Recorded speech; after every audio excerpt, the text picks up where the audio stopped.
বালিকা বিদ্যালয় কর্তৃক আয়োজিত শুভ নজরুল জয়ন্তী 127 উপলক্ষে আজকের এই অনুষ্ঠানে উপস্থিত সকলকে জানাই আমার অন্তরের অন্তঃস্থান থেকে শুভেচ্ছা, ভালোবাসা এবং সালাম। আসসালামু আলাইকুম। বক্তৃতা মানে এমন না যে একই কথা বারবার পুনরাবৃত্তি করবো কিংবা একই কথা তোমাদের বারবার বলবো। ইতিমধ্যে তোমরা কাজী নজরুল ইসলাম সম্পর্কে অনেক কিছুই জেনে গেছো। আমিও তার সম্পর্কে তেমন কিছু বিস্তারিত বলবো না, শুধু তার জীবনের ছোট্ট একটি কাহিনী বলি এবং কিছু কথা বলি।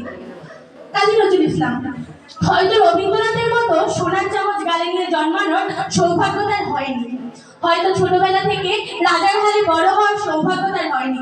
খুব সাধারণ একটি জীবনযাপন করেছে। ছোটবেলা থেকে সাধারণ একটি ছেলে, অভাবের কারণে ছোটবেলা থেকে যোগ দিয়েছিল রোটে গানের দলে। ছাড়াও নিজে ছোটবেলা থেকে নিজের পরিবারের হাল ধরে এসেছে।